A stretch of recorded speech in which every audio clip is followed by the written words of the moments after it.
Hello everyone, কিতা খবর আপনারা ভালো আছো? দেখতে পারলাম লম্বা চাকা 12 চাকা লই আইছি, মিজোরাম টিপ মারি আইছি আমরা। ইয়া দেখলাম গাড়িটা বেশ গাদ্দা হয়ে গেছে, দুইলে ভরি গেছে। এটা লাগে নাইলাম সার্ভিসিংটা কর্ম করিয়া দেখ। আগে টায়ার খুলতে দেখলাম একটা বল্ট ভাঙি গেল, পিন ভাঙি গেছে, স্প্রিংর এটা লাগাইমু টায়ার সার্ভিসিং করিয়া। টায়ার খুলিয়ে দিয়ে আইছি আমরা টায়ারের দোকান। আর এখন দেখতে পার গাড়িটা কেমন সুন্দর হয়েছে, বেতলা সুন্দর হয়েছে দুয়ার বাদে। আগে আসলো দুইলে বড়া গাদ্দা আসলো তেরফাল ভাল দেখতে পাটা। এখন সার্ভিসিং করিয়া যাইমু আমরা, খানি খাইয়া টায়ার দটা লাগাইমু। টায়ার দটা লাগাইয়া যাইমু মেকানিক্সের দোকানও গিয়া, মেকানিক্সের গিয়া পিনিগু লাগাইমু, স্প্রিংর লাগাইয়া আমরা বাড়ি যাইমু গি। আর দেখতে পাটা দোয়া এখন আই গেছি আমরা বিরিয়ানির দোকানও, বিরিয়ানি খাইয়ার। এখান হইল গিয়া মার্কেট বিরিয়ানির দোকান।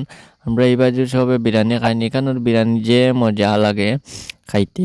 এখন আমরা খাইমু, খাইয়া যাইমু। আগে গিয়া টায়ার দটা লাগাইয়া মেকানিক্সের দোকান যাইমু, মেকানিক্সটা আগে জিগাইমু। এখন আই গেছি আমরা মেকানিক্সের টায়ারের দোকানও। মেকানিক্সের দোকান বন কইতে মেকানিক্স নাই, মেকানিক্স সব বাড়িত। টায়ারের দোকান কইলাম টায়ার লাগাই দেই, টায়ার লাগাইয়া এখন আমরা যাইমু কি বাড়িত। দেখতে হবে গাইস, আর এক বলকম মিলিমু তোমরা লগে।